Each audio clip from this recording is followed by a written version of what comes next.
The head coach of the undefeated New Orleans Saints is Sean Payton in his 4th year, and he's standing by with Pam Oliver.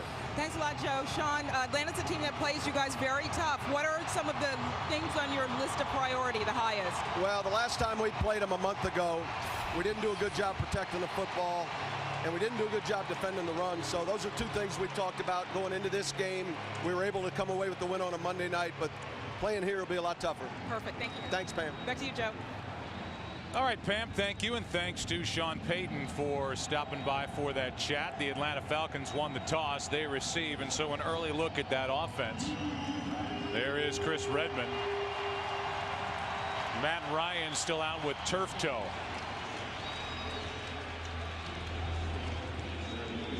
Morstead will kick it away for the Saints, and off we go. Line drive kick, and one of the up men, Aaron Stecker, takes it. And Stecker can make it to the 25. That's it. 16-yard return. And here comes the offense with Redmond, who makes his 2nd consecutive start. He came on in relief of Matt Ryan against Tampa Bay a couple of weeks ago and led a comeback for a victory. Falcons lost last week. They're 6-6, and there's the offensive line, Troy, as they get Sam Baker back with his bad elbow. Yeah, they get Sam Baker back, which certainly helps them, and they're still without their right guard, Harvey Dahl. So Quinn Ojanaka will be making the start again here today.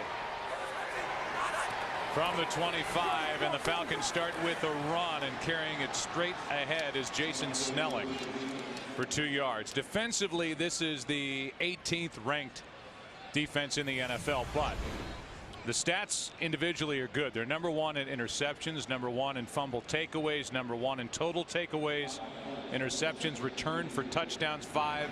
This is a team that really gets after the football. Yeah, I mean, we've seen offenses have some success moving the football. We saw that last week with the Redskins, but as you said, very opportunistic in creating takeaways. Start with 2 straight runs, and again it's Snelling. Tries the left side, a gain of 5, 3rd and relatively short coming up for Atlanta. The inactives, and there are some big names on the 2 lists for the Saints. They're without Mike Bell, Scott Fujita. They're without Porter and Greer, 2 corners. For the Atlanta Falcons, 2 of their stars on offense, Ryan and Turner. Harvey Dahl, their right guard, and their starting corner, Chris Houston. 3rd and 3.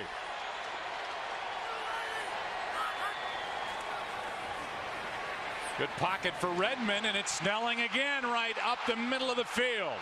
Out of the backfield on 3rd and 3, and he's to the 30. A 38-yard catch and run for Jason Snelling. New Orleans Saints were in man coverage. They go with a bunch set, and you're going to see Snelling here come out of the backfield, and they just turn him loose. They got linebacker coming over the top. They're expecting Snelling to go to the flat, but they run a nice natural pick there that allows Snelling to come off of that action and then be left uncovered.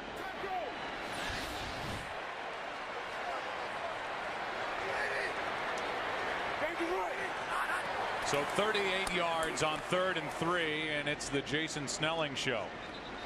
So far today on Fox, a gain of 3, and you know the Atlanta Falcons would love nothing more than to pound it down into the end zone and get an early lead in their divisional rival, the undefeated Saints. Yeah, and we see Chris Redmond here looking at the wristband. They have not used that in previous games. Of course, Matt Ryan does not use it. That's a good look at it there.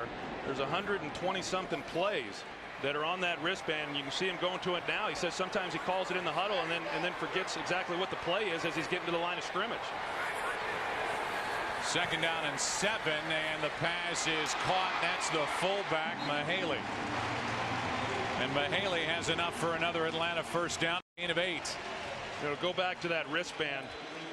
For the first 7 years that I was playing, we did not have a wristband, did not use that.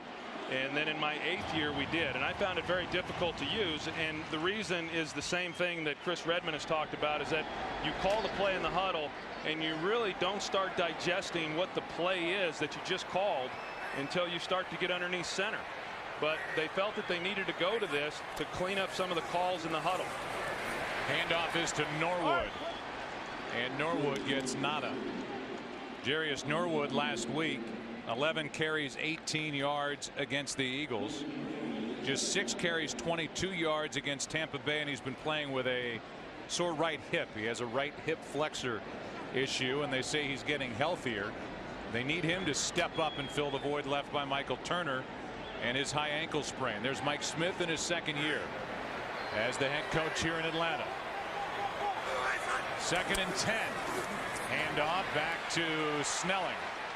And Snelling, who's been busy here on this first drive, gains 2. Vilma on the stop for the Saints. Well, I think that's been one of the problems for this Atlanta team throughout this season, which you just touched on, Joe, and that has been the health of the running backs. I mean, whether it's been Jarius Norwood, he's missed a number of games, in fact 6 games this year. And then, of course, Michael Turner now having missed 3 of the last 4 games. And, you know, those are awfully good players when they're in the lineup together, and they complement each other so well, but they've not run the football nearly as well as what we saw from them a year ago. Redmond throws. The pass is dropped. Finneran couldn't hang on. Saints were looking for a false start. They shouldn't be. Will Smith comes away. It looked like there was a false start on Baker, the left tackle, but they should take and be happy with the result of the play. A 3rd down incompletion. Watch Baker at left tackle move prior to the snap, but no penalty flag, and so now a field goal try of 36 yards by Matt Bryant, his first with the Falcons. He was active last week, did not get a chance to attempt a field goal, and he pops it through. We will shortly see Drew Brees and this juggernaut of an offense go to work here in Atlanta. Snelling had 5 touches, 50 yards on that opening possession, and taking a knee is Roby.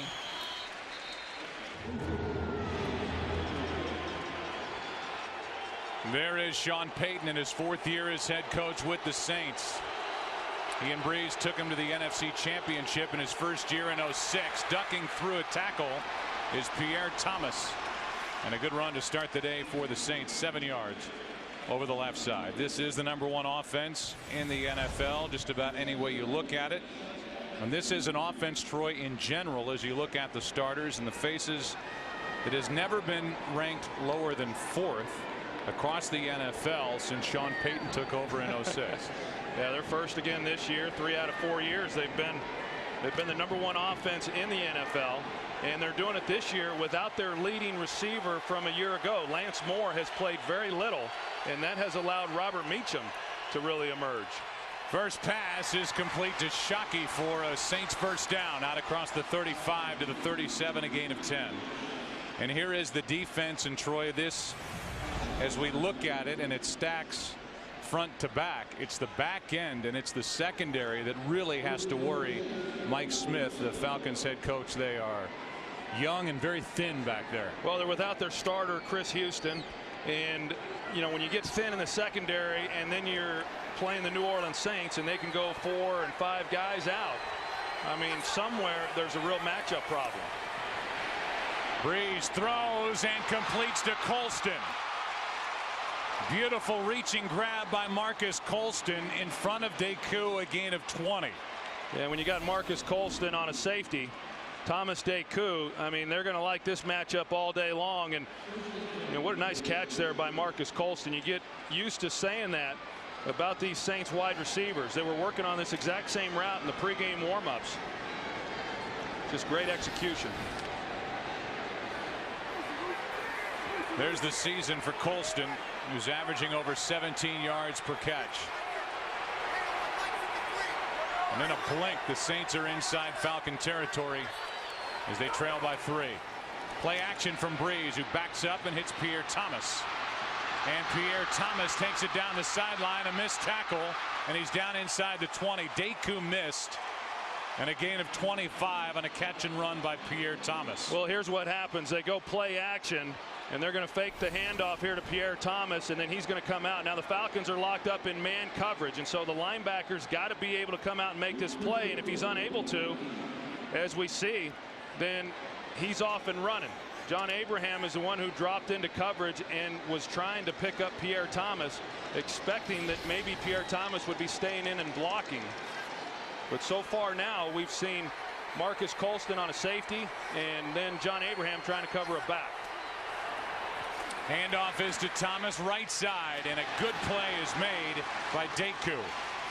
Deku's missed a couple on this opening possession. He could not slow down Marcus Colston enough on that big completion, and then missed a tackle on Pierre Thomas, this time behind the line of scrimmage, a loss of 1. Well, Thomas Deku, he's been one of the bright spots for this defensive unit. You know, a guy who was predominantly a special teams player a year ago. They wanted to get younger at the safety position, and he's been pretty consistent. He's a good player for this team.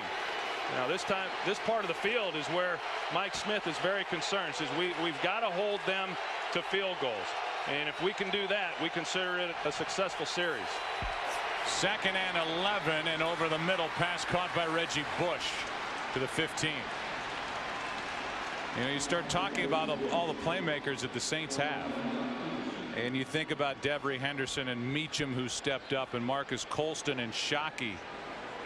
Pierre Thomas has emerged as a go-to guy as the running back. The guy you forget about is Reggie Bush, who's now averaging just over 11 touches. That's it per game. Yeah, his involvement in this offense this year, of course, he has missed some games because of injury, but he's missed games every year. But his involvement this year in the offense has been as little as it's ever been. 3rd down and 6. Breeze steps up and throws. Pass broken up. No penalty flag. Intended for Shockey. And the play was made defensively by Chevis Jackson. Well, and this is what Mike Smith was talking about. We've got to get off the field and just give up field goals. They're able to do that down here in the red zone. One of the real keys to this play was that they were able to make Drew Brees reset his feet in the pocket. They got enough pressure on him to where he had to move and then reset. He's still awfully good when he does that, but good coverage. Hartley drills it. A 33-yarder. Jeremy Shockey went over to the bench and was complaining to his head coach Sean Payton, thinking that he was interfered with by Chevis Jackson on that 3rd down throw. And now Morstead will kick it away. Waiting deep is Eric Weems, and a booming kick. There's Matt Ryan, who's inactive for the 2nd straight game. They call it turf toe. I don't know that that description does it justice. It really involves a stretching of ligaments under the toe, which can be really serious and chronic, and guys have a tough time coming back from that. It's a real problem, especially it's on his right big toe, so it's his plant foot. Here's Redmond rolling right, and he hits his tight end, Tony Gonzalez, who's out across the 25 to the 27, and they lead Denver. Handoff is to Norwood. He's got a 1st down, spins around, and he's out near the 39. Harper on the stop, and a gain of 12, and a good burst there by Jarius Norwood. Well, they just go right at it. They're able to fake the reverse the other way, which holds enough of that backside that it keeps the linebackers from really being able to collapse on that.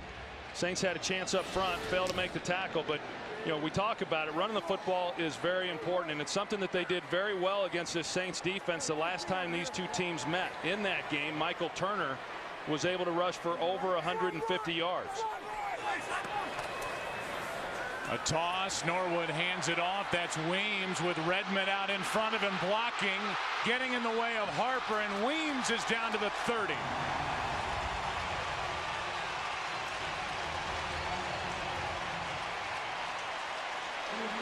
31 yards on a reverse to Eric Weems. On the previous play, they faked the wide receiver around. This time they come back to it, only they give it to Weems on the reverse, and you've got Redmond out there in front kind of leading the way, and Michael Jenkins does a good job as well on Randall Gay.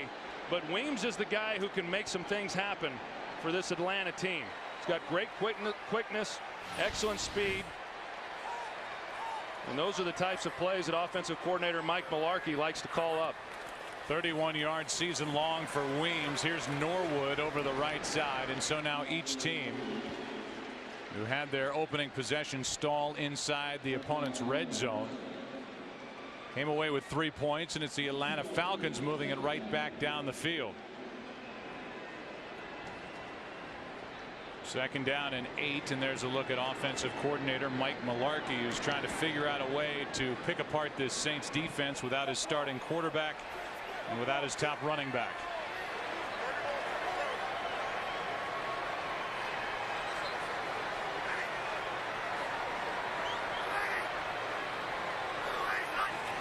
Falcons already over 100 total yards on the day, and this one is for Snelling. Penalty flag comes flying in from the secondary, and Snelling is brought down at the 20. Well, they had the screenplay on in the Saints in man coverage. They've been playing predominantly man coverage here in this ball game, and Jonathan Vilma locked up on Snelling, and that can be a good play when you've got a screen on if you're able to pick that guy off. Rather impressive throw by Redmond. There is no foul for offensive pass interference as a defender initiated contact against the offensive player. Play results in the first down. So you heard Tony Corrente say there is no offensive pass interference. And on that screen, which wasn't pretty, the way it was set up, pretty good throw there by Redmond to float it over Vilma for the first down. Well, I'll say, and then on the other side, Sam Baker, we talked about, he didn't play last week, and you know he's got his hands full there against Will Smith. Will Smith having himself an excellent year. Already 10 sacks. He's just a half sack shy of his career high for a season. Wide open underneath is Mahaley. And the fullback on first down gains 7. Malcolm Jenkins on the stop, and so far Atlanta's had no problem with big plays on first down. Well, I like what I've seen so far from Chris Redmond in this offense for Atlanta. Just their second possession. They've been able to move the football on the ground. We saw the reverse. But last week in that loss to Philadelphia, they got behind in a hurry. And that was a difficult defense for Chris Redmond to try to navigate then with that pass rush. But he's been able to hit a few things here early in this game that should help him settle in. Handoff is to Norwood, and Norwood ran into the pile. He's going to be 2 yards shy of a first down. Vilma was there to stuff it for the Saints. Well, Chris Redmond is probably not a lot of people know that he was out of football for 3 years. In 04, 05, and 06 was selling insurance. And then he came here to Atlanta, had an opportunity, and has been with them ever since. And that's why a couple of weeks ago when he came off the bench, had not played a lot of football and had to come in off the bench against Tampa Bay and really did a nice job and was able to win that game for him. It's 3rd down and 2. Redmond trying to run for the first down, and he will not get it. Just back to the line of scrimmage. Cedric Ellis was there defensively for the Saints. And Atlanta's just happy to see Redmond pop up, get up and jog off the field after that hit. You see Ellis, and he might have gotten away with a little bit of a face mask. Yep, sure enough, he got in there with the left hand. Wow. And I'm surprised that no one saw that. Of course, he had a hold of the jersey, and so the back was then to the official that would have been the one making that call. So a break there for the Saints. Instead of an automatic first down on a face mask, it's a 30-yard field goal for Matt Bryant. 32 seconds left in the opening quarter. Atlanta's been impressive offensively when you look at the numbers. 125 yards on 2 possessions, 59 of those yards on the ground, but just 6 points. That's Roby from the end zone, one of the better kick returners in the NFL. Got hit hard as he crossed the 20 out to the 22. And now the two teams start to rough it up a little bit and continue to. Yeah, that's just good NFC South football right there. Banging heads, roughing it up, knocking each other around. And I think you have to be impressed with the way Atlanta's been able to move the ball here early. Yeah, you know, that's what New Orleans has given up defensively. I mean, they've allowed people to move the football, and Atlanta does have to feel good about what they've been able to do, and of course have had some nice runs. But when you're playing the Saints and you get down there, I mean, you really need to come away with these touchdowns. Unless this Atlanta Falcons defense can do something that no one else has really been able to do. And keep New Orleans from scoring touchdowns. I mean, this is a Saints offense that hasn't scored less than 24 points all year. Handoff is to Hamilton, and it's Abraham off the edge to make the stop. No gain. This is a team for New Orleans that's averaging, if you want to round up, 37 points per game. And they are closing in on their franchise record for points scored in a season which they set last year with 463. How about these numbers to put in perspective what the Saints are doing in 2009? You also remember what the Patriots did in 2007 and then marvel at what the 1950 LA Rams did, averaging just under 39 points per game. Those are the top three totals in NFL history. It's 2nd down and 10. So the Saints down by 3.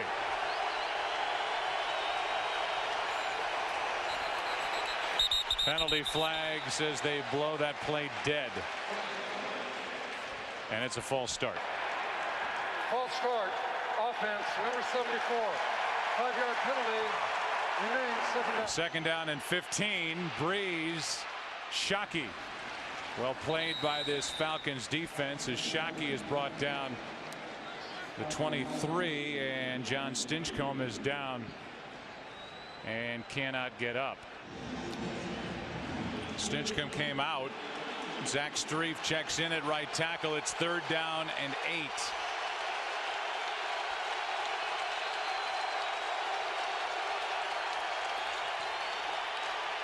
Plenty of time for Breeze, who finds Shockey, who's been busy here in the first half. 18 yards and a 1st down.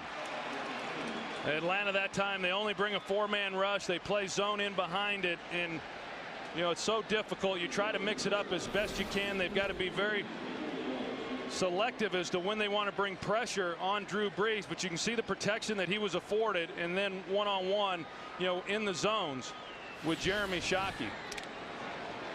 3 catches, 35 yards for Shockey. Falcons did what they wanted in that first quarter. Held the ball for just under 10 minutes, keeping Brees and the Saints offense off the field. Penalty flag comes sailing in as Pierre Thomas gains a yard over the left side.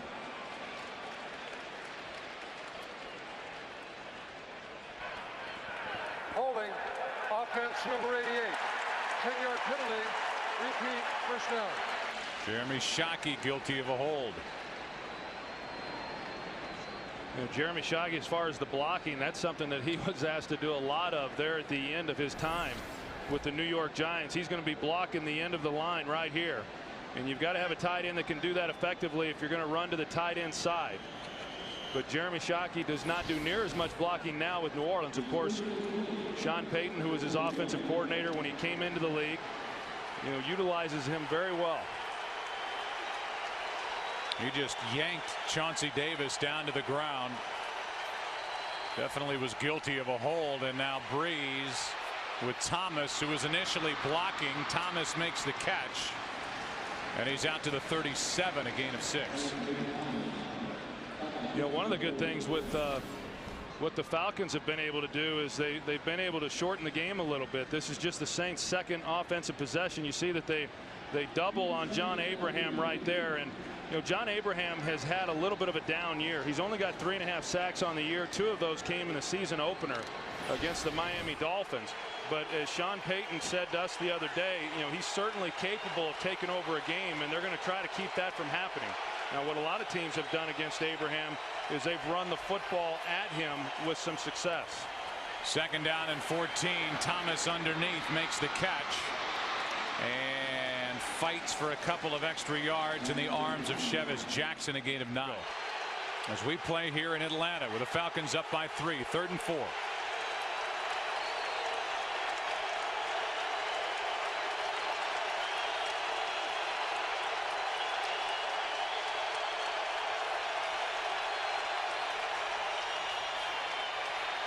Breeze down the middle. Meacham hit in stride. Beautiful throw from Drew Brees. 43 yards and a 1st down inches outside the 10. They're just not getting much pressure on Drew Brees with a 4-man rush, and like the last play, they're playing zone in behind it, and Meacham's just able to go right by him.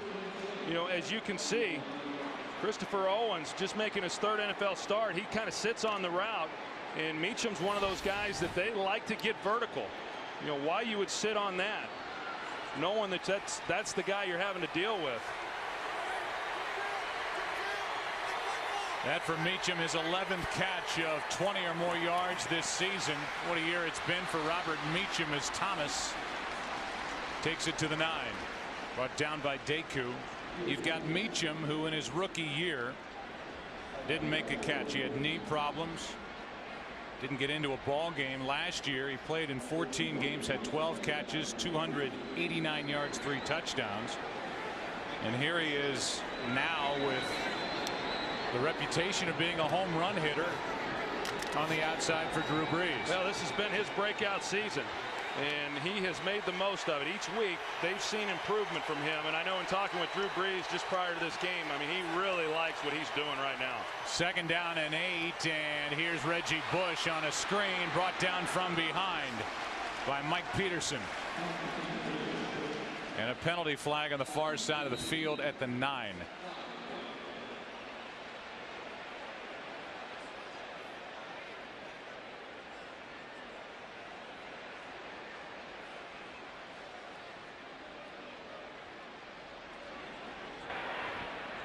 There is no penalty for offensive pass interference. Number 85 initiated a block at the line of scrimmage, which is legal. The play results 3rd down. So that's the 2nd time in this first half that the officials have picked up a flag for offensive pass interference. This time David Thomas was taken off the hook, and it's 3rd down. Well, I know in visiting with Mike Smith, he compared Drew Brees to Peyton Manning, knowing that, hey, this is an offense that's going to get their yards. They're going to move the football. We've got to be awfully good once they get into the red zone in just giving up 3 points. If they do that, they feel like they'll have a real shot at winning this game. It's 3rd down and 5, and the pass for Reggie Bush in for the touchdown.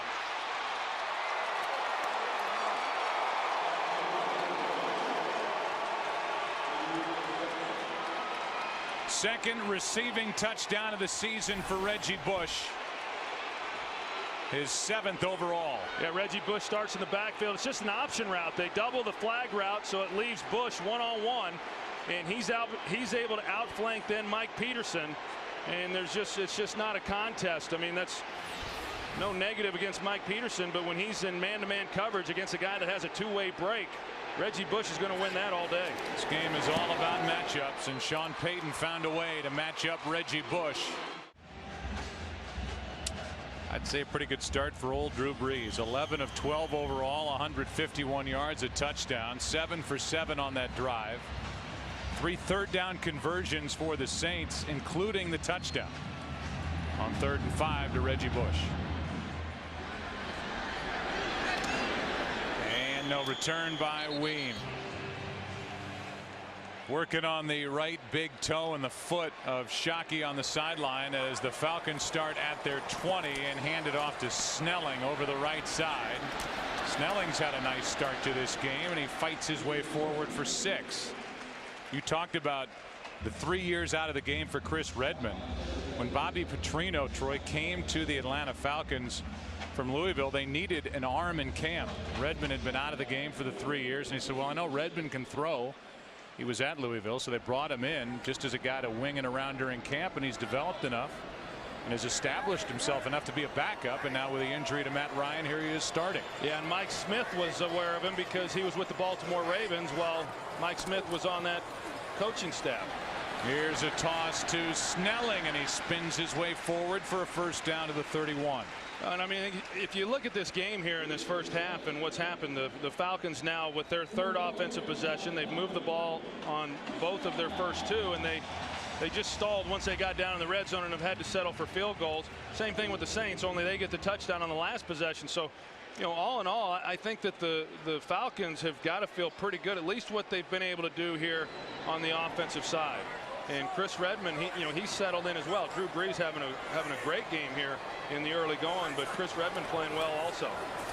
Good protection here. He has all day and goes down the middle of the field. Jenkins wide open, and he can't make the catch. Talk about a breakdown in coverage. Michael Jenkins had nobody around him. Yeah, Michael Jenkins, and he was so open, and Redmond had a chance to see that he was that open. It looked like a little bit of a double move because they've got safety help there. It was a dig and go. And you just lay that one up. Now, that was a ball that Jenkins, might have been able to catch, but a hard catch to make. I mean, one off the fingertips there. Redmond, seeing that he was open as much as he was, could have given him a much easier ball to catch. So there's one that got away and a missed chance for Atlanta. When you play the Saints, you can't whiff on those. And here is Norwood, who gains 2. It was a week ago that the Redskins picked apart the secondary for the New Orleans Saints. 367 passing yards against Greg Williams' group. Well, we go back and look at this, and Jenkins is coming off a high ankle sprain. And so probably under normal circumstances, he runs that one down pretty good. I don't think he's at 100%. And maybe that's part of why, Redmond overthrows him. But still, when the guy is that open, sometimes those are the hardest ones to complete. It's 3rd down and 8. More protection. This one is thrown away in the direction of Roddy White. Nothing there, and now this crowd a little frustrated with that missed chance on that deep ball to Jenkins. It'll be the first punt of the day from Michael Kanan. Well, you know this about a team coached by Mike Smith, who last year was the AP NFL Coach of the Year. They're not going to come in undermanned and just lay down, and they have shown here in the first half that they're ready to play. New Orleans have moved the ball, but they trail by 4.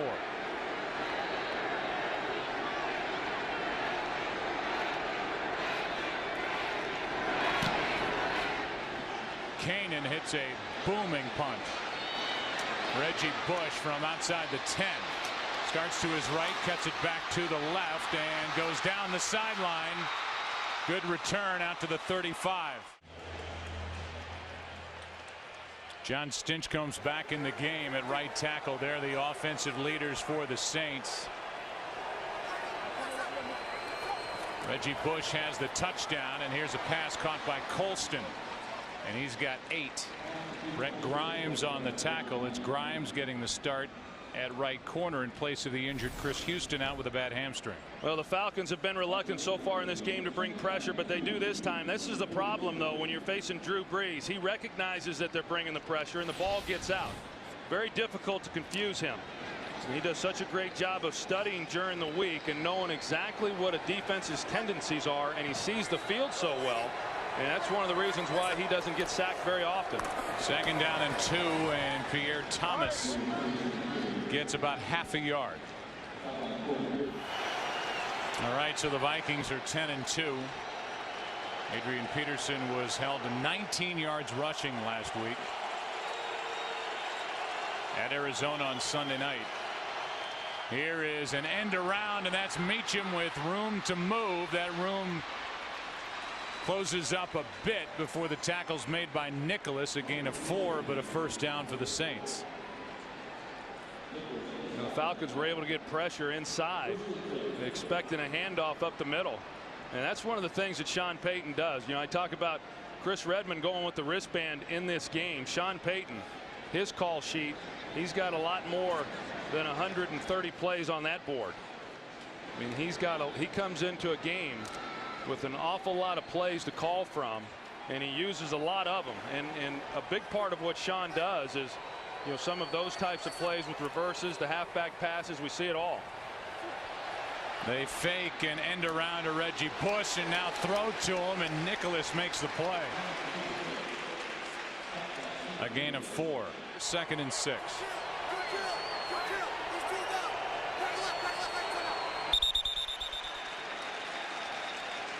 Trying to direct the protection. Play clock is winding down. 2nd and 7. Here's Meacham spinning to make the catch, gets to the sideline, and a penalty flag comes in. Deku on the tackle after a gain of 4. And Sean Payton's already complaining about the call. He's been complaining about a few calls already in this game, and that was another example of some of the offense number 19. 10-yard penalty.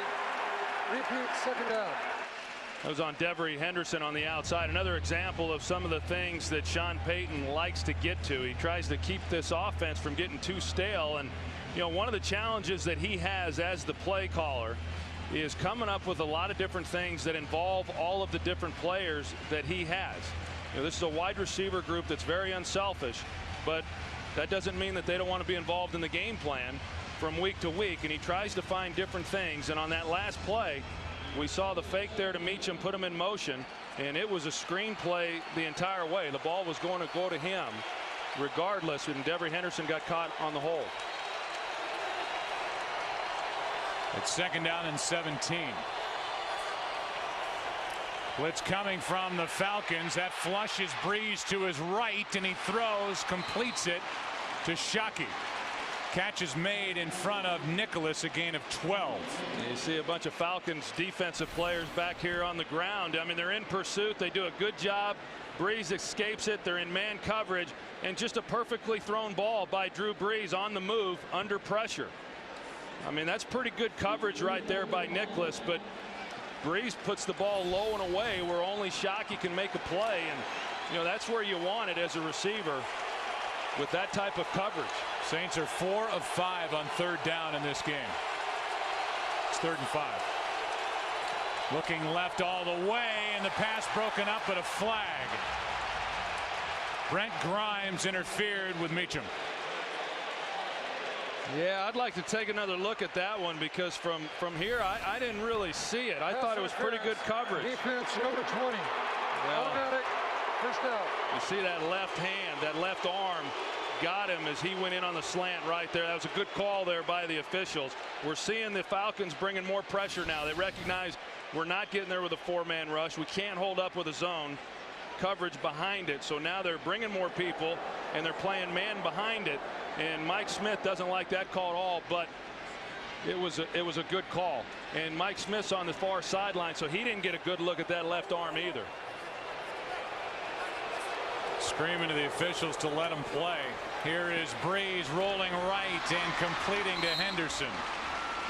Devery Henderson inside the 30, and Breeze just doesn't miss. He has one incompletion. He pitched a perfect game against New England a couple of weeks ago with a quarterback rating of 158, and he leads the NFL in quarterback rating this season. Well, and you know, like Mike Smith knew, he said, hey, last week against the Redskins, he completed 35 passes against what was at that time the #1 pass defense in the league. There's Pierre Thomas, who was wrestled down inside the 25. Breeze has thrown 12 straight completions. And I said this the last time you and I were doing a game that the Saints were playing in, when they were playing earlier this season in Philadelphia. I don't know if you listed all the free agents that have signed over the years. This guy has to be one of the top 5 to join a franchise. He's the face of this franchise. He's done a lot in the community, and he has broken records just about every time he steps on the field.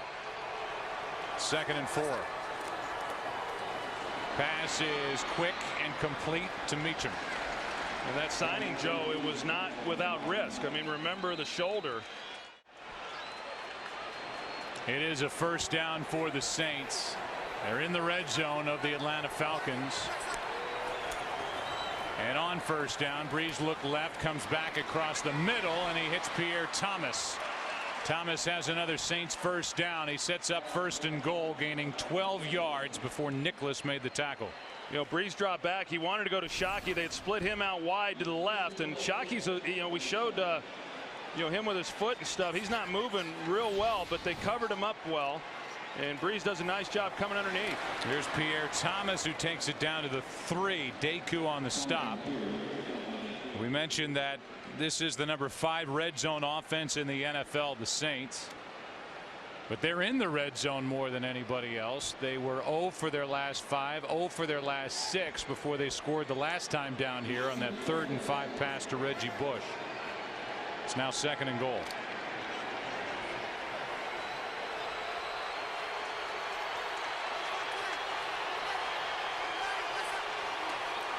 Play action from Breeze, who throws and incomplete. Pass intended for Marcus Colston, and it was Chevis Jackson back there defending for the Falcons. Yeah, and I think that's one that Drew Brees would like to have back, because Marcus Colston has a definite size advantage, and you got to get that ball up. And typically Drew Brees will, but he wasn't able to get it up high to where Colston could go up and then make a play. They've got a decisive advantage, these wide receivers do, over the smaller corners of the Atlanta Falcons. Breeze had completed 14 straight. It's 3rd and goal.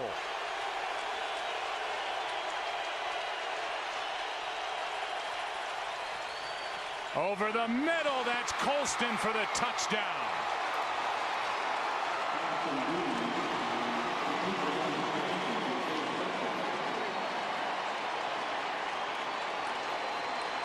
That was a good design there by the Saints, and they're going to get banged there by the linebackers, but then he comes underneath. Mike Peterson does. He starts like he's going to carry Colston to the back line, but he comes off of it because Thomas is coming underneath, and they're able to get the ball in then before the safety gets to make the play. About 31 touchdown passes for Drew Brees as Garrett Hartley bangs an extra point off the right upright. And it's a 10-point game. Could factor in as we go along here this afternoon, but here's the touchdown from Brees to Colston. And for Marcus Colston, his 3rd straight game with a touchdown catch. You and I, Troy, and it was your point, and it's a good point. We were down there on the field before the game. I don't know that we've ever paid as much attention to a place kicker as we did with Garrett Hartley, who was in his 2nd game of the season, taking over for John Carney. Hartley was suspended for the first 4 games of the year. I'll tell you, Hartley was having a tough time making field goals just during the pregame warmup. Yeah, I was watching him and saw him miss a couple short ones, and then just kind of kept my eye on him, and knowing that this is just his 2nd game. And I mean, this guy's in a funk right now, and he came into the game that way because he was missing a lot of kicks. And we got Shockey going in. We talked about it and we showed it. That foot, that toe is giving him some problems, and watching him, he just wasn't able to cut on it and plan on it the way that he needs to be as effective as he needs to be. That throw, though, by Drew Brees to Colston for the touchdown, some would look at that throw and say, wow, not a great throw. It was behind him. But it was a great throw, because that's where he knows leverage of defenders as well as any quarterback, maybe better than any quarterback in the game today, and puts the ball where only his guy can make a play on it. Weems will take a knee. Well, if the Giants, if they're able to beat Philadelphia, and if the Chargers beat the Cowboys, I mean, you've got a 3-way tie there in the NFC East. That's really the only division that's still up for grabs in the NFC. Here's a wide open White. Penalty flag on the play, and Roddy White spins down with a 27-yard catch and run. And Tony Correnti is now alerted to the fact that there's a penalty flag out on the field, so we'll get the call. Yeah, there it is. Malcolm Jenkins comes up and makes contact with Roddy White after the 5 yards. Malcolm Jenkins, a young player. Illegal contact, defense number 27. This penalty is declined. The result of the play, first down. A young player that last week, he had some growing up to do against that Washington Redskins team, and they went after him a few times and were able to make a few plays, and that's all part of it. I mean, he's playing earlier now because of some of the injuries, and they like him, though. He's going to get better. This will be a good experience for him through this season. Out of the shotgun, pass is complete. That's Gonzalez. Atlanta has all 3 of their timeouts remaining. They'll use one here. Yeah, and I would think that the mindset right now for Redmond and Mike Mularkey is we're going to get in the end zone. I would expect them to try to take a shot and not be happy with just trying to settle for a field goal here.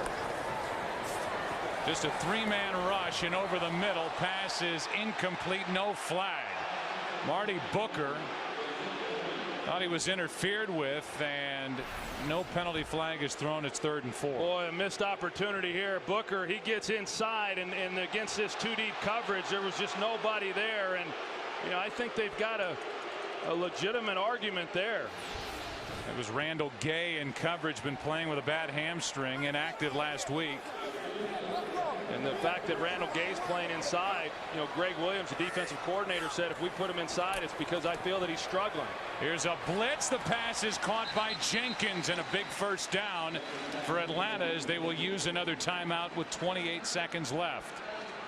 It was Jenkins in front of Jenkins, the rookie, and a first down for the Falcons. Well, Jenkins is one of those guys that has good size too. I mean, this guy's 6'4", and so you know you're able to use your body. There's a lot of areas, a lot of places for a quarterback to throw the football when you've got a guy with that kind of size, and that's what Jenkins can do. One, he can be a physical receiver at the point of the catch, and he can make the tough catches. You know, to go back to what I was saying about Randall Gay is their starting corner, and then when they get into these sub packages, 3 defensive backs, 3 corners, they bring in Mike McKenzie, who was just brought in a few weeks ago, and they weren't certain what they were going to then do with the inside slot receiver. And Greg Williams said if Gay's in there, it's because I feel he needs some help. Here is a pass caught by Booker. He spins out of bounds with a gain of 6. Right now, still with 1 timeout left, you know, there's still some time to where they're able to take a shot down the middle of the field and use the timeout and still take a shot into the end zone. And I would think that they would try to do that. We see Booker, he's a little banged up now. He comes out. Weems comes in. 2nd down and 4. Pass is underneath, caught by Weems. He hops out in front of Jenkins. A yard shy of a first down, and now a penalty flag comes in. It was after the play. It was thrown at the feet there of Charles Grant. I don't know if he was the one who was involved in it. At the conclusion of the play, personal foul, unnecessary roughness, defense number 94. This penalty will be assessed half a distance to the goal. Automatic first down. So Charles Grant, who I'm sure is frustrated, he has only a half sack over the last 8 games.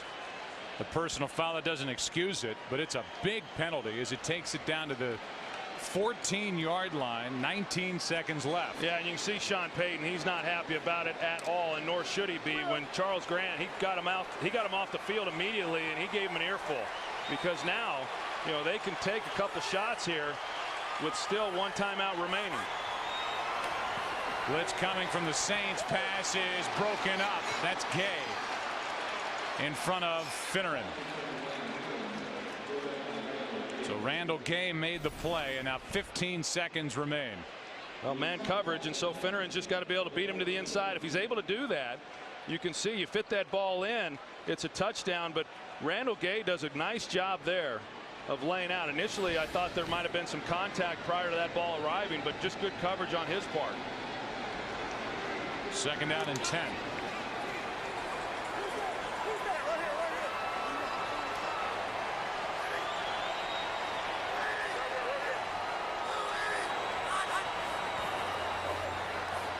Redmond throws. This time Finneran makes the catch, but that just takes it to the 9, and with 8 seconds left, the Falcons will call their final timeout.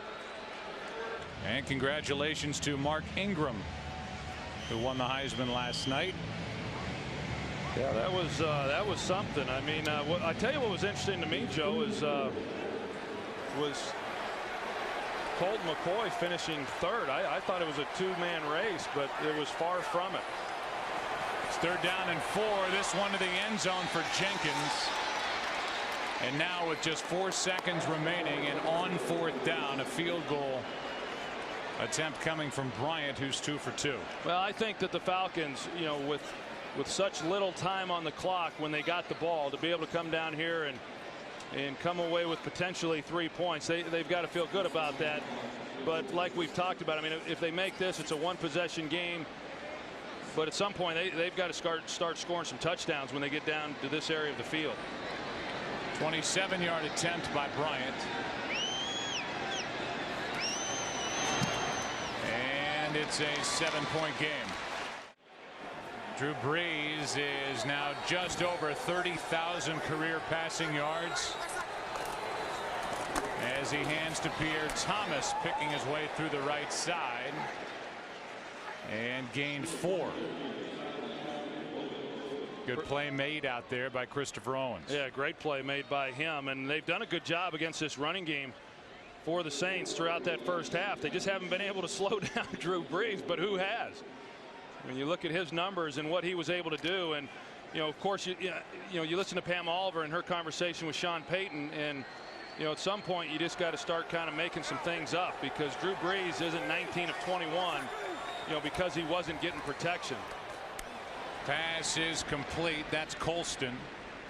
And Colston is just short of first down yardage. They'll mark him at about the 29.5, third down. Yeah, and my point being that this offensive line did a pretty good job there in that first half. Jermon Bushrod as well.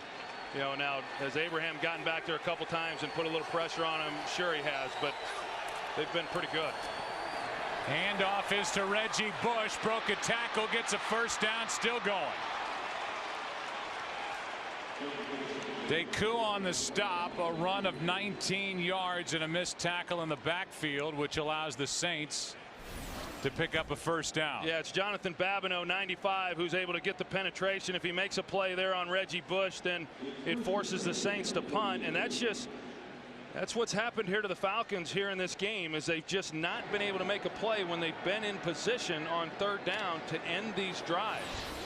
And we saw earlier when Owens wasn't able to make a play on a slant, and that's kind of been the story here in this ball game.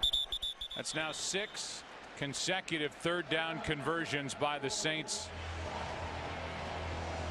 Saints look at Pierre Thomas over on the sideline. First down, New Orleans. They lead by just 7. Saints are averaging 8 yards per play, which is terrific. Handoff is to Hamilton, and Hamilton maintains that average as he gets 8+. We'll give him 9. Tackle made by Grimes. Watch John Abraham. This is one of the reasons why teams like to run at him. He's going to go off in coverage is what he's thinking, but as he's dropping, then they're running the ball right at him, and he's not able to then make up for that and get back into the play to reroute the back. Second down and 1. Handoff again, and Hamilton has a first down as he picks up 2. Really, Joe, looking at this ball game, as good as the Saints have moved the ball and scoring touchdowns, and even though the Falcons, they got the field goals, but the one big play that Chris Redmond missed there to Michael Jenkins is the difference in this game. I mean, a touchdown difference, and they had a touchdown, on that play had they have been able to connect.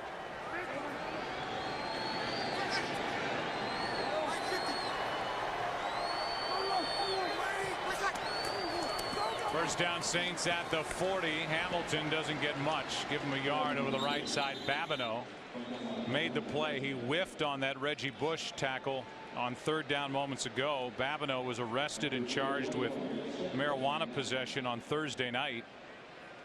Team is allowing him to play here this afternoon, and he has been one of the better defensive linemen for Mike Smith in this Atlanta team. He is tied for the club lead with 5 sacks. Yeah, he's been the one guy when you really watch these Falcon games defensively as to who jumps out at you.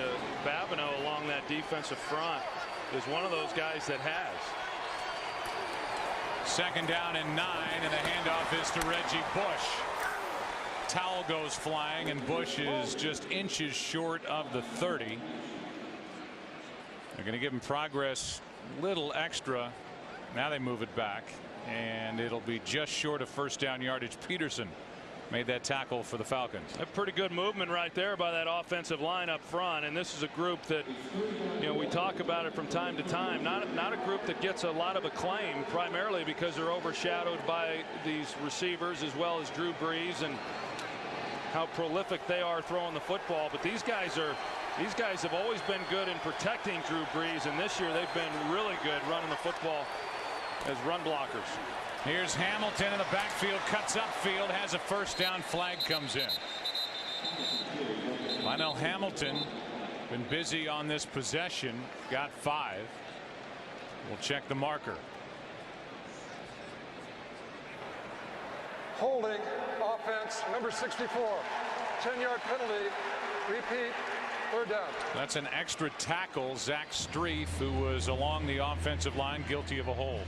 And they bring Zach Strief in on short yardage and goal line situations as an extra blocker. He's on the end of the line, a little late coming out of his stance, and that's why he then causes the hold. It was an easy call and the right call, but because he was slow coming out of his stance, then he's trying to make up for that, and he didn't have to do that because he had nothing to do with the outcome of the play. Jamal Anderson tackled on that play by Strief, and now it's 3rd down and 11, and the Saints are out of field goal range. That was a big penalty. Blitz coming from the Falcons. Breeze lets it go for Meacham. A lot of hand checking. Passes picked off, but there are flags. I'm not so sure that's not on Meacham. It's Grimes, and it is against Grimes. Well, there's contact all the way down, and Grimes is trying to run him then to the sideline.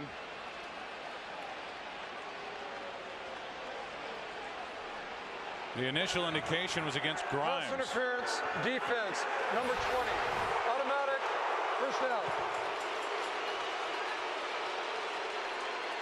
Now that is one thing that you cannot do as a defensive back. You can't turn and then run the guy into the sideline, you know, the way that he did. I mean, there's a lot of things that are prohibitive for these defensive backs, but you know, all in all, he turns and he makes a play on the ball, and I guess to the letter of the rule, then you could say, yeah, that's pass interference, but it sure didn't look like much to me. And you can see that Mike Smith didn't like the call either. To say the least. Well, and I mean, it's hard enough when you're dealing with what he's having to deal with and these defensive backs are, but when you start making those kinds of calls, it's almost then impossible for these defensive backs to be able to hold up. I mean, his blood is boiling down on the sideline. I don't blame him. Grimes got his head around. As you said, he was guiding him toward the sideline. That's about all he did. That's a 28-yard penalty, and the Saints follow it up with a throw, but an incompletion to Henderson. Looked like he had it for a moment and lost it. And unlike the previous throw for the touchdown to Marcus Colston, this one was not a good throw by Drew Brees. He threw this one behind, but he didn't have to. He could have led Henderson in front. Still a ball that Henderson should catch. But Drew Brees usually makes these throws a lot easier on these receivers. And as he's trying to bring it in, then you got Deku, who's just there to break it up. And Mike Smith needs a new headset.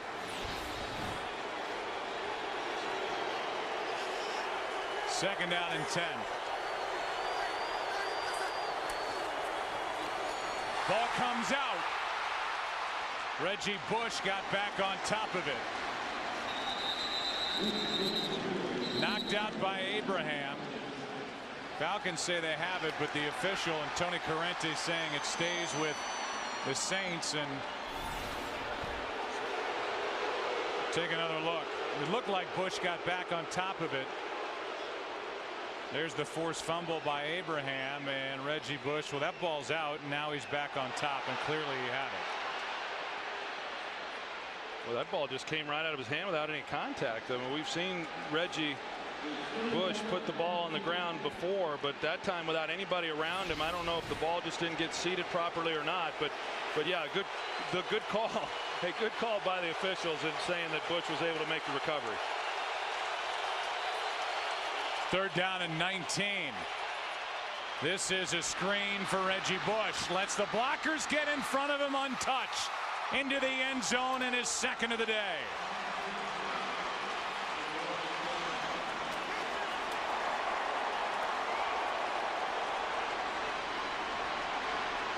Well, the Atlanta Falcons, they go man coverage, and the receivers on the outside ran off their defenders and then did a good job of blocking.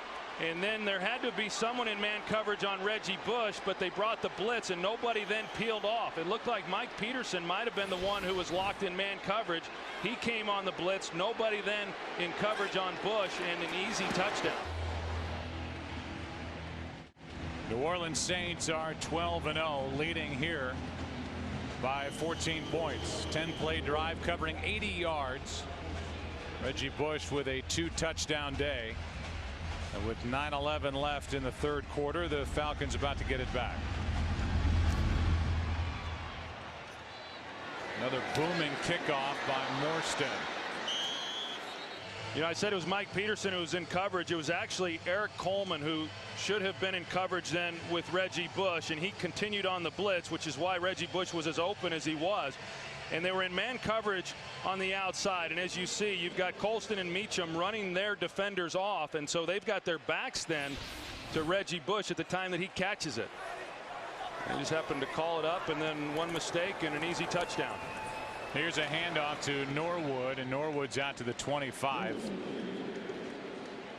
Drew Brees now with 120 touchdown passes in his time with the Saints. That's tied for the most in team history with Aaron Brooks. Just recently passed Mr. Manning, the patriarch of the Manning family, Archie. So the next one will be an all-time record, and it's 2nd and 5 for Atlanta. Pass is complete. First down, Tony Gonzalez. You talked about the signing of Drew Brees when he came here, and you know, and I said how it wasn't without risk. He actually wanted to go to Miami, and he went and talked with the Dolphins, and they were all prepared to sign him, and then the doctor with the Dolphins failed him on his physical because of his shoulder. And that's ultimately how he ended up here with the New Orleans Saints. And you know, things would have been a lot different around the NFL if Drew Brees was not playing for the Saints. Randall Gay coming on a blitz. Falcons pick it up, and the pass caught by Jenkins. A nice throw to the 45-yard line. And 23 yards on first down. Falcons offensive line does a good job here picking up the blitz. Randall Gay comes off the edge. Clabo, the right tackle, recognizes it, secures it. And Chris Redmond, really, I mean, being overshadowed with the play of Drew Brees, but I think he's done a nice job here in this ball game.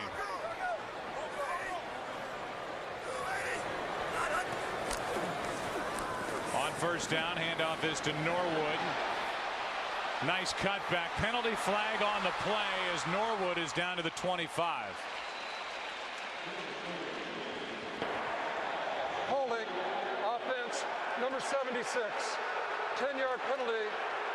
Repeat first down. It's Quinn Ojanaka who's getting the start in place of the injured Harvey Dahl out with a bad ankle. So, you know, Mike Smith, I mean, he's going to have cardiac arrest before this game's over. I mean, every time they've been able to make a play, there's been a penalty, and Ojanaka is the right guard. As we talked about it, he's filling in for the second week in a row for Harvey Dahl.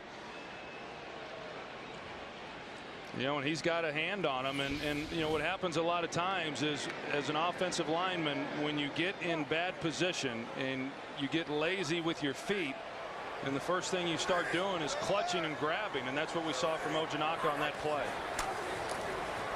Pass is complete. That's Gonzalez, and he's tripped up at midfield by Scott Shanley.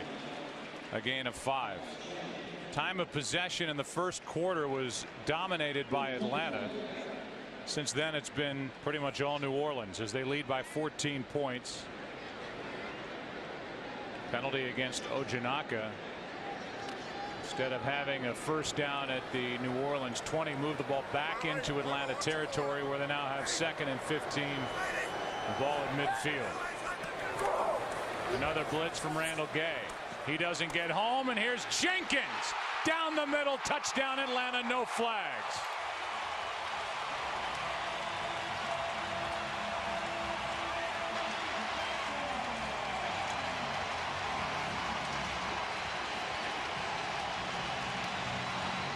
Greg Williams, the defensive coordinator for the Saints, has not shied away from bringing pressure. They bring the double corner blitz. They call that their Chucky blitz. And the Falcons do a good job of recognizing it. And Chris Redmond knows immediately he's got one-on-one Michael Jenkins against Darren Sharper. That's a pretty good matchup. That is the first touchdown of the day for Atlanta. First touchdown of the season for Jenkins. 50-yard touchdown. Falcons back in it. They have 5 plays of over 20 yards in this game. And it's a 7-point New Orleans lead. Courtney Roby Takes a knee. Back to the touchdown. Yeah, they bring the double corner blitz right here. I said it, they call it the Chucky blitz, and what it does then is it makes Darren Sharper have to come over here in coverage on Michael Jenkins. That's why he's locked up man-to-man. Now, if you don't get there when you bring in that blitz, clearly it's in favor of the Atlanta Falcons. And you know, the reason that Greg Williams calls that the Chucky blitz is he put that in one year against the Tampa Bay Buccaneers specifically for John Gruden. John Gruden's nickname being Chucky, that's what they refer to that blitz as. And I don't know that we're going to see the Chucky blitz anymore today. Saints have it at their 20, up by 7. Breeze throws. He hits his tight end. That's Dave Thomas. David's out to the 25-yard line, a gain of 5. Peterson on the stop, and Chris Redmond.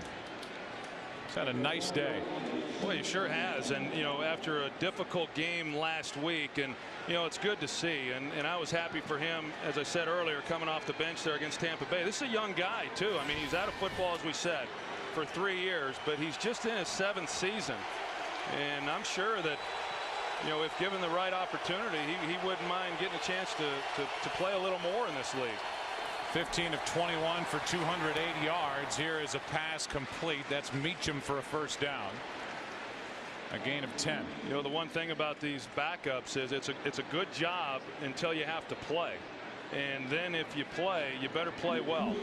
And if you do play well, then you can stick around with a club for a long time. But if you don't, then an organization is really forced then to make a change.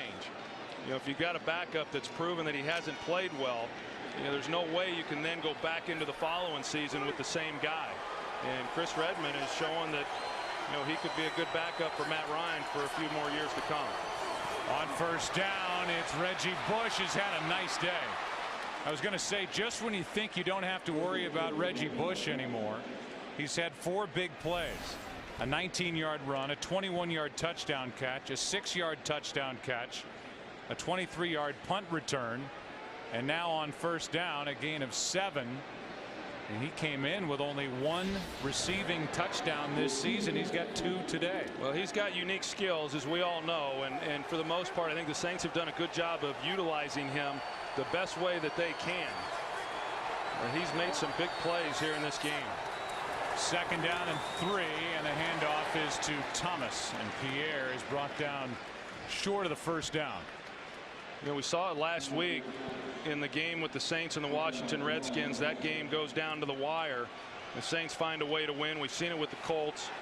I mean, it is hard to do what the Saints have done and what the Colts have done, and each week it gets harder and harder regardless of who you're playing.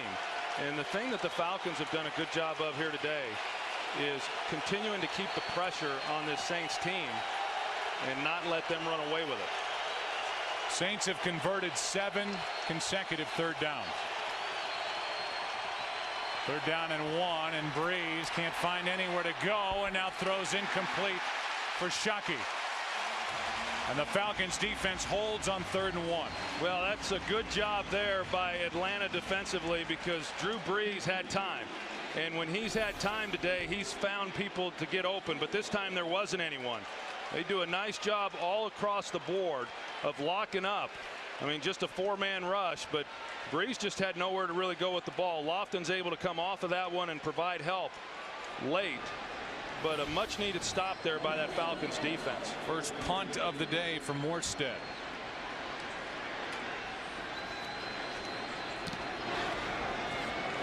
Hangs it high, and Weems calls for a fair catch and hauls it in at the 20.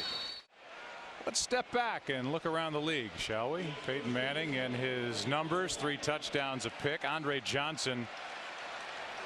The Texans are taking apart Seattle, and Ray Rice with a big afternoon. How about a toss to Norwood? And Jarius picks up 5. Falcons have scored on 4 of their 5 possessions, and they are tired of hearing about the fact that they've never had back-to-back winning seasons. This Falcons team got off to a 4-1 start. They've lost 5 of 7, and they trail by 7 with under 3 minutes to play in the 3rd quarter here to the Saints.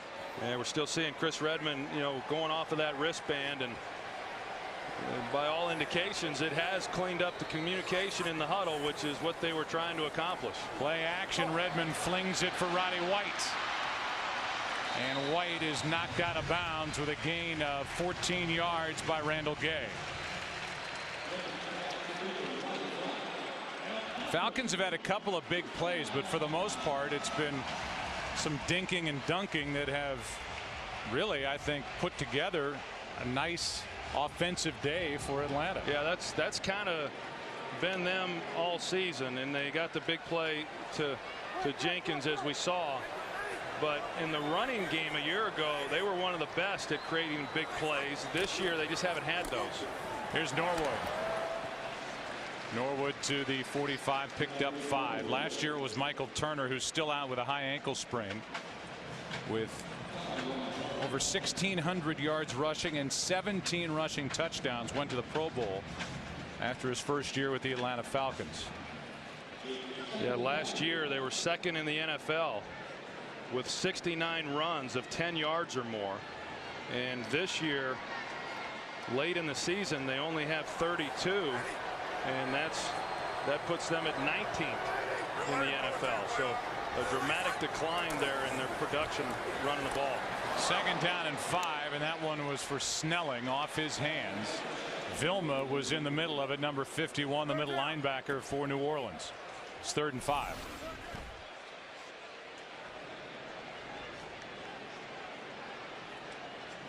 Pretty good job there by Vilma. Snelling trying to make a play on it, but you know, we talk about this Saints defense and the job that Greg Williams has done. And you know, in a lot of ways you look at him, you say, yeah, teams are moving the ball, they're getting yards, but you know, overall this has been a good defensive unit.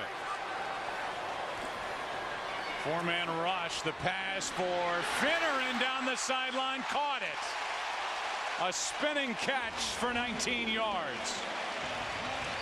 Well, the Falcons come back and they're able to use Finneran the same way that the Saints have been able to use some of their taller receivers. Brian Finneran is 6'5", and Chris Redmond does a good job of getting the ball up so that Finneran can use his height.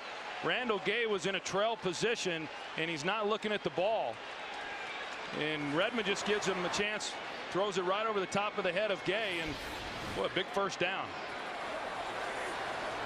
At the 36-yard line of the Saints, trailing by 7, a toss to Snelling. Takes it to the 35. First guy there was Vilma. And we're under a minute to play in the 3rd quarter as the Falcons are on the march again. Well, I think the Falcons have got to feel pretty good with overall the way that they've run the ball. I mean, Weems certainly picked up a lot of that yardage on the reverse and there in the first half, but they've been able to at least mix in the run and have enough success to where they don't have to completely abandon it. Quick look at last year's Offensive Rookie of the Year, Matt Ryan. The Falcons have actually outgained the Saints in total yards in this game, but trailed by 7. Could be the last play of the quarter. Underneath, passes caught.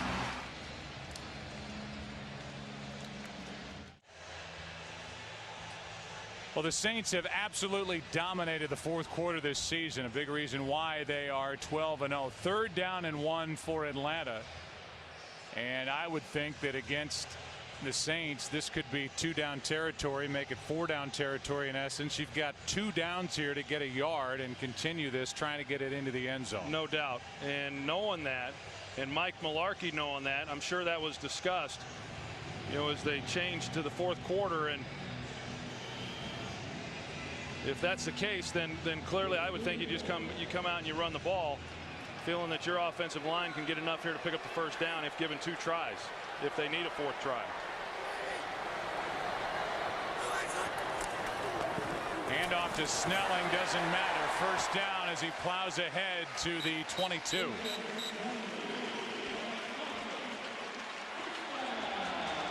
And so now Chris Redmond, who in this half is 7 for 8 for 126 yards and a touchdown, has a first down at the Saints 22, trying to get the Falcons their 7th win of the season as they trail by 7.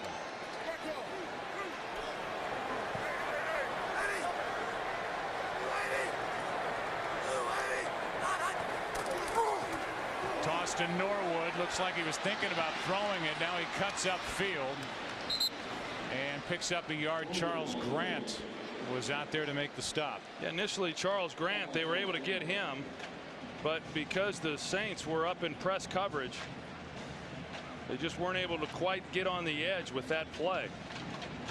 But Mike Smith knows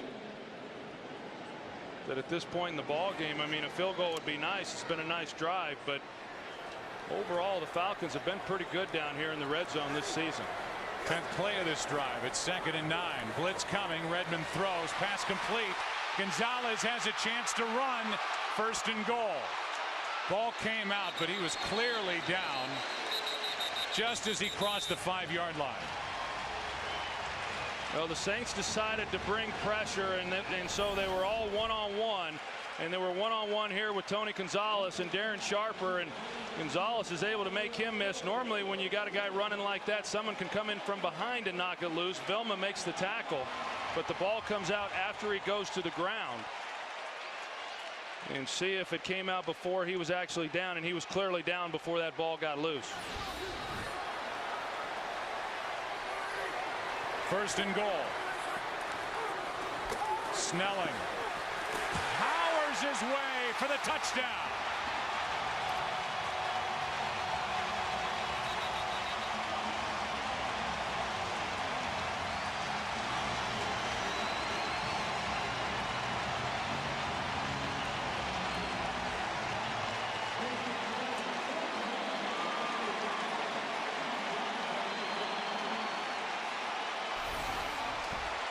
This is basically an inside drill, and who can hold up.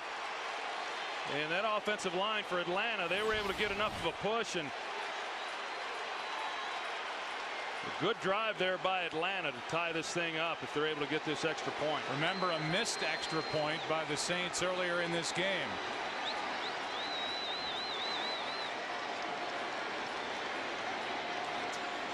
That means that Bryant ties it.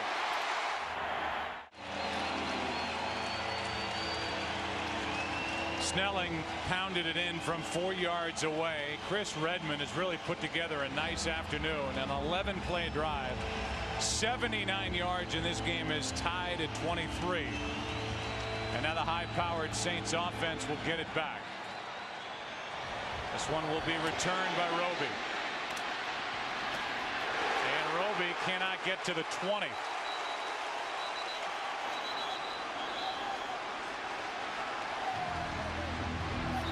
These two teams have been mixing it up since this day started. I said it, Troy, going to break, and I'll say it again. You know, just when you think you have this league figured out, you talk about all the injuries for the Atlanta Falcons.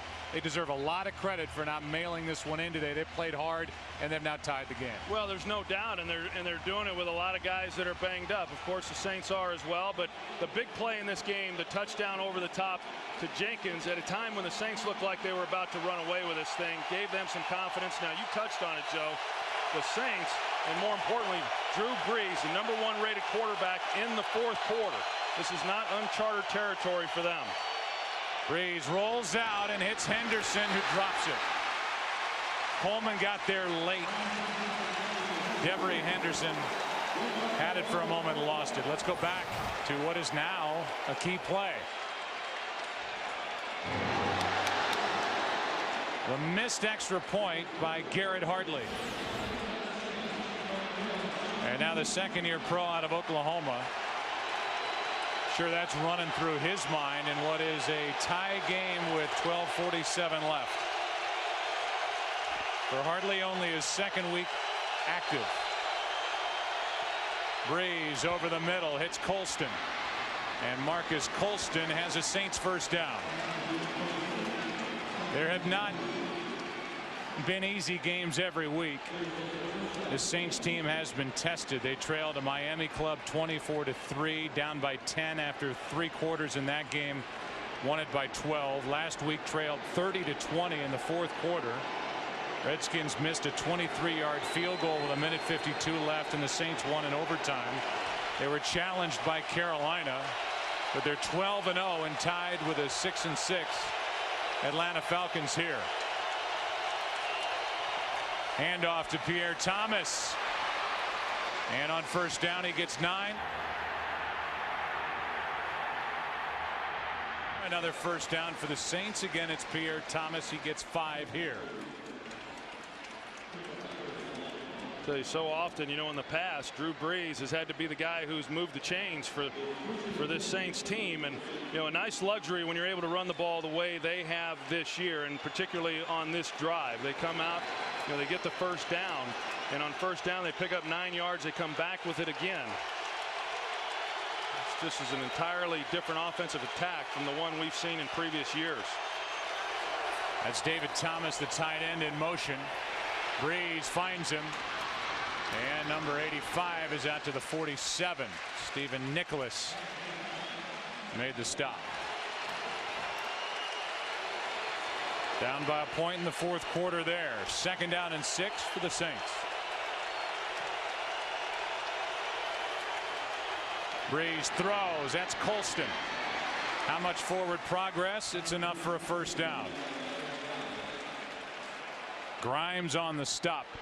Well, we've seen that the Falcons have only gotten 3 hits today on Drew Brees, no sacks. And they're playing a lot of zone coverages. And when they do, these receivers are so good at recognizing where the holes are and then sitting down in those holes and just letting Drew Brees put it on him. Marcus Colston now a couple of times on this possession has just sat it down right in the hole, which is what you want to see as a quarterback. He turns his numbers, you just put it right on him. Pretty easy stuff for Drew Brees right now. See if it's enough for a first down. The Saints got a really good spot. And it is. By almost the length of the football. First down, New Orleans. You know, it's a fine line. You see Mike Smith, and you know, do you bring pressure and then go man to man on the outside and potentially give up a big play, as we've seen, you know, what's happened with the Saints on their side defensively, giving up the big plays to the Falcons?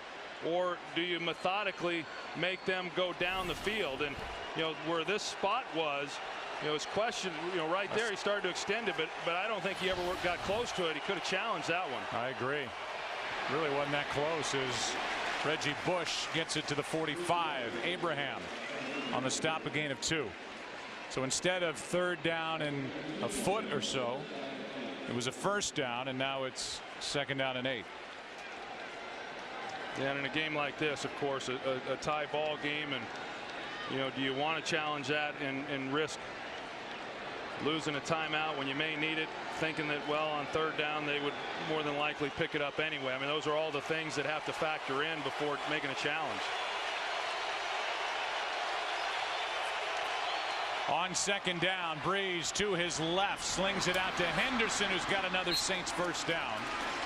And they can make it look so easy by spreading the ball around. You focus on one area and somebody else will jump up and get you. This is an offense that's had one player after another put up basically a career year. And as you mentioned, Troy, they've played for the most part without Lance Moore, who was their top receiver a year ago, and he will be back next week. Yeah, and I asked Drew Brees before the game, I said, you know, because Sean Payton said we got to find a niche for him. I mean, they've been playing so well without him, you know, playing. And Drew Brees said, oh, we'll find a spot for him. That won't be hard. There he is in uniform. He worked out before the game. Here's Thomas to the 35. Picked up a yard. Corey Bierman, number 71, made the stop for the Falcons. And Troy Bierman, this guy has really been a good player for them. One of the more consistent players that they have on the defensive side of the ball. And not only does he do a good job of getting after the quarterback, but he is also a heck of a special teams player. In fact, he's tied with the team lead in special teams tackles, and pretty versatile player for them. 5th round pick from Montana last year. 2nd and 9.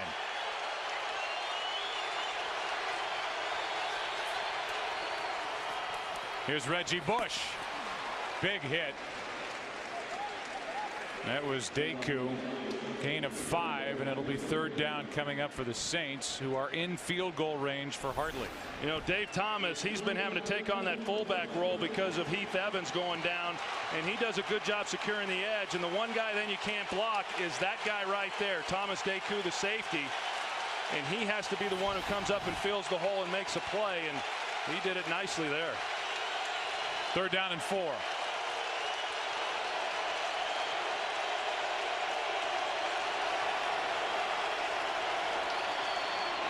Breeze throws and completes to Reggie Bush.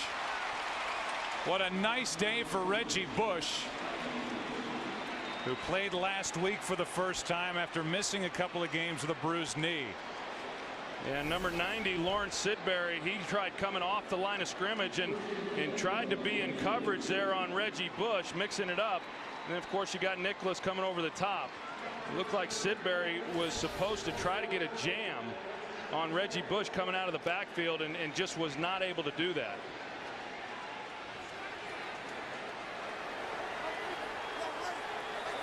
Extra offensive lineman Zach Streif on the left side for the Saints.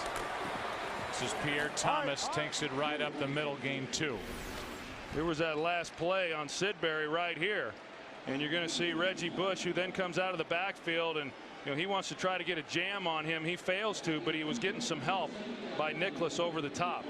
And when you see something like that, there's some tendencies then that the Saints have shown that in this part of the field, when he's offset, they want to get the ball in his hands. And so if you're able to jam him, but at least they had Nicholas there to give help. 2nd and 8. 13th play of this drive. Penalty flag, could be a free play, and there's another flag. 2 separate fouls on that play.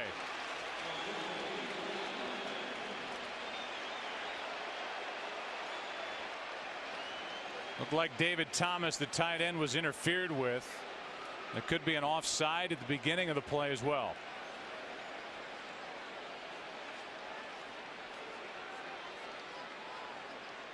There are 2 fouls on the play, both against the defense. Offside, defense number 95 in the neutral zone at the snap. This penalty is declined. Pass interference, defense number 28. This penalty is accepted, automatic, first down. The call against Deku is the one that counts. Yeah, boy, they are calling it close, because Dave Thomas is the one who initiated the contact coming off the ball and drove Deku off the ball. And then you saw the right arm by Deku, but a lot of times a defensive back will get away with that, and that's tough for the Falcons, because right there they were in 2nd and long on that play. They would have been looking at 3rd and long if they don't get that call. Instead, it's first down at the 10. Breeze in trouble. Throws it away. Ends up on the ground and was pressured by Abraham. Drew Brees does not make a lot of mistakes, does he? And now they're going to throw a flag. Well, they shouldn't, unless there was just no receiver, but I thought there was, because you can throw it out of the back of the end zone and still be in the tackle box as the quarterback. Intentional grounding, offense number 9. This penalty carries a loss of down. It will be 2nd down. The key is whether or not there's a receiver in the area of where it was thrown, and there was the receiver back, as you saw, crossing the back line. But it's okay to be in the tackle box as the quarterback and throw it through the uprights, through the back of the end zone, as long as there is a receiver in the area. But they deemed that receiver was not underneath the flight of the ball, and that's why they called intentional grounding. So now it's 2nd and goal with the ball back at the 20. Just when I was saying he doesn't make any mistakes, he takes an intentional grounding as the pass is too high for Meacham. Coverage out there by Christopher Owens. And I think what we've seen here from Atlanta on this drive is pretty much what they've tried doing throughout this game, is just play soft, not give them too many one-on-one matchups for big plays. They're going to move the football, and then once they get down to this part of the field, somehow we've got to be able to step up and make a play on this down, on 3rd down, to keep them from coming away with a touchdown.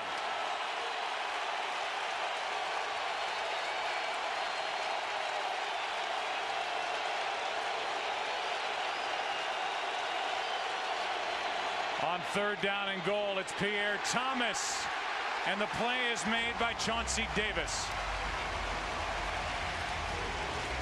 And this Atlanta Falcons defense did exactly that. Yeah, the Saints have had some success on on 3rd and long with the screen pass. They come back to it this time to Pierre Thomas, but as you said, Joe, Chauncey Davis, he sniffed that one out right away and was not fooled. Well, this is no cinch for Garrett Hartley. not after missing the extra point. He's hit from 33, this from 38. And Hartley drills it. Guy who manages this potent offense for the Saints doesn't like coming off without getting the ball into the end zone. At the end of the drive, it's a 15-play drive, 63 yards, covering 8 minutes, 8+ minutes off the clock, and Hartley good from 38. Here is Weems on the return. And Eric Weems gives Atlanta a head start.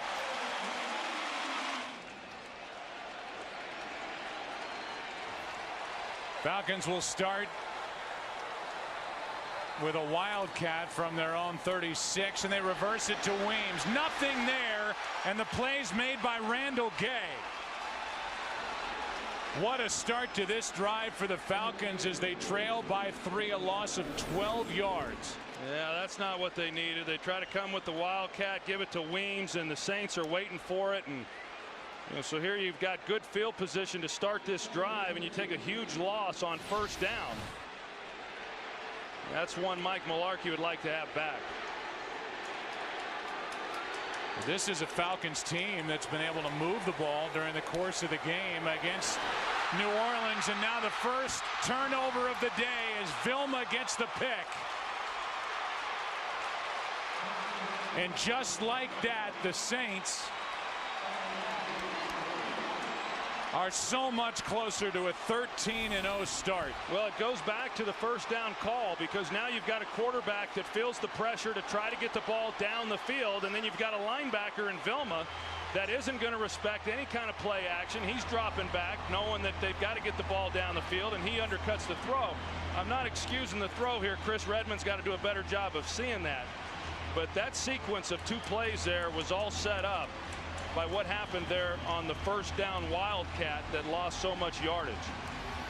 So Vilma gets his 3rd interception in his last 4 games.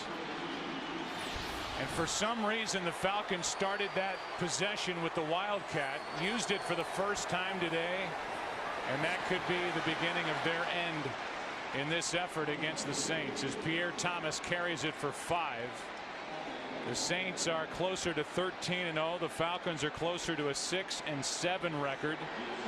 And prior to that possession, Troy, the numbers in this game were so unbelievably equal. I mean, total yardage, run yardage, pass yardage. That's the first turnover of the game. It belongs to the Saints. The interception. And all Gonzalez can do is shake his head on the sideline. 2nd and 5. Pass is behind. Henderson makes the catch and has a 1st down. Now, Chris Redman has really played well. I mean, that's the first real mistake that he has made. And I mean, you see what the Saints have been able to do scoring this year. A new team record. But the key right now, as we know, is this thing's a long way from being over. And the Falcons, they were able to do it on the last possession, and now they have to do it here. And if they're able to force a field goal, Chris Redman will get one more opportunity. So even with 3 games to go after today, already a franchise record for points scored this season for the Saints as they hand the ball to Pierre Thomas, who pushes the pile forward on 1st down, and a timeout is taken by Atlanta. That is their first. Chris Redman's thinking about the interception, hoping that his defense can get a stop, force a field goal, get the ball back. Right now the Falcons have 2 timeouts remaining, 2nd down and 7 for New Orleans with the ball just inside the 15.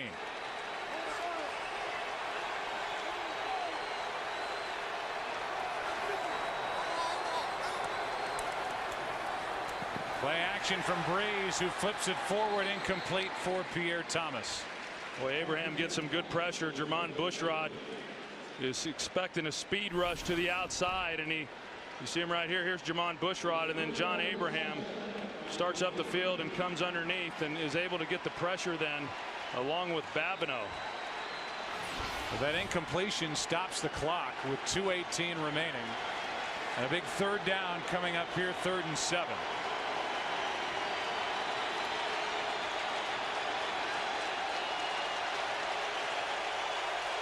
Breeze has not been sacked yet today. He's dropped back 39 times.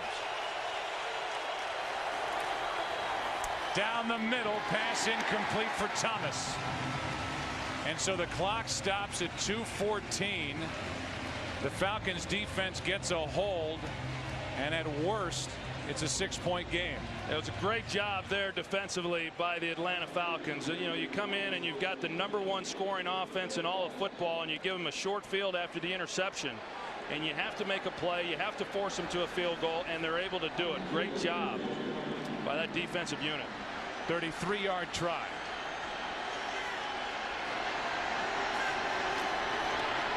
And now they fake it. Brunell throws it short of the first down, and it's a 3-point game. With 2:07 left and 2 timeouts.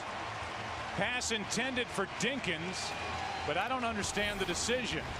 Well, he had him open right away, but he held on to it, and the reason he held on to it, let's see if whether or not, no, he's out of bounds. The reason he held on to it, he also had it looked like Carl Nix. Yeah, there he is right back here, going to the corner of the end zone, and Mark Brunell held it, hoping that he could get it into Nix, and then by the time he came back to Dinkins, it was a little late. Well, that for Brunell, his first pass attempt since November of 2006.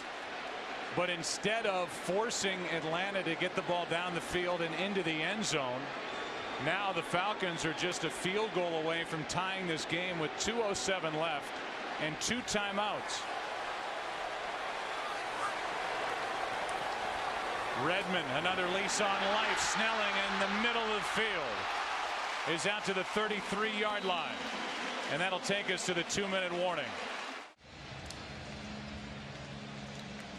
2 minutes left in this game, and the New Orleans Saints now will watch the Atlanta offense with a first down, the ball at their own 33. Try and change this scoreboard as Redmond throws, and he slings it, caught by Marty Booker. Booker good for 9. Plenty of time left. In case you're wondering, Matt Bryant in his second week with the Falcons, his career-long 62 yards while with Tampa Bay a couple of years ago. Here's a floater off the left hand of Roddy White, incomplete. Go back and take a look at the fake field goal. Carl Nix is going to be right here at the end of the line, and he's going to go to the flag. He's an eligible receiver. He's going to go to the corner, and that's who Mark Brunell is initially trying to get the ball to, and then he's late getting the ball out to Dinkins. You see Nix, I mean, they learn early. I mean, give me the ball, I'm open. He raises his hand, but he wasn't that open. But if Brunell had come out right away and hit Dinkins right at the start, it was an easy first down. Now, I don't know that the risk was worth it. You know, Sean Payton decided, I'm going to go for the throat right here. But as you said, Joe, now a field goal ties as opposed to having to go for a touchdown. Here's Snelling. First down, Atlanta. And a timeout taken by Mike Smith. Yeah, I think that timeout's awfully early. You know, sometimes you panic when you get into these situations. He had 2 timeouts left. You just picked up a nice gain, and you've got a minute and a half left. And you burn a timeout immediately when you've got a defense that is really on their heels. I agree with you. I don't like that timeout one bit. And now you better save that last timeout for your field goal team. Redmond throws behind Gonzalez. 2nd and 10. You know, the only thing you don't know about is I do know that Mike Smith and the Falcons spend a great deal of time on 2-minute situations. These types of situations, both offensively and defensively, and because Chris Redmond has not been playing that much, I mean, I know he's been working on it during the week, but you know, maybe he just feels that he doesn't have a full grasp of this 2-minute offense, but I doubt that's the case either. Redmond throws. The pass is incomplete for Roddy White. He was open. A long throw by Redmond. White got his hands on it, couldn't make the catch. Yeah, just a little too far out there, but still a ball that we see them make often, or a catch that they make. Roddy White could have pulled that one in, but just a little bit too far out and too difficult. Now it's 3rd down and 10.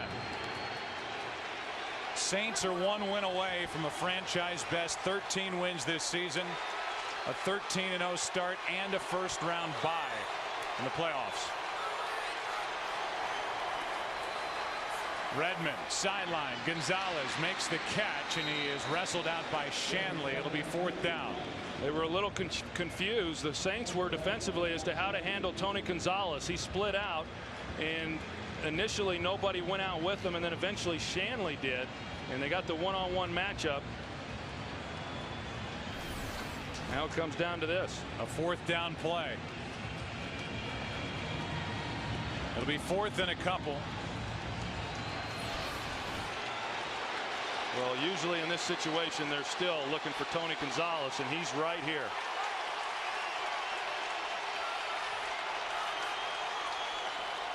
Redmond underneath. The catch is made, and he did not make it. Snelling was knocked back by Vilma, who has an interception and now makes a 4th down play. And with that, the New Orleans Saints will start 13-0. Falcons went to the well one too many times. They ran this. You see Vilma right in the middle. They went to this on the 1st down play, and they got a big gain there to Snelling. And they've had a couple of plays in this game with that underneath crossing route coming out of the backfield. And this time the Saints were expecting it on 4th and short, and Vilma, who was soft, he just drove on it and saw it the entire way. All the owner can do, Arthur Blank, is shake his head. Sean Payton and the New Orleans Saints have survived another scare. Falcons have 1 timeout remaining. Saints can run it out. For New Orleans, as you look ahead, they host Dallas next week. They host Tampa Bay, then at Carolina. And if there was any confusion as to whether the Saints, if they were in a position to go for a 16-0 regular season record, Sean Payton put an end to that. He said, what am I going to go in and say to guys? Well, we're here, but we're going to rest players. They'd get up and strangle me. If we have a chance, we'll go for it. And the players don't want to talk about it, and they want to go for it. And congratulations to Sean Payton and the New Orleans Saints going to 13-0. It is hard to win in this league, and to put the string together like they have, it is awfully impressive. Hard to do, and it doesn't get any easier. That is the best start in team history. Saints have never won as a franchise 13 games in a single season, and the Saints have now clinched a first-round bye. They're 13-0. The Falcons are 6-7. And Drew Brees and Chris Redmond meet at midfield.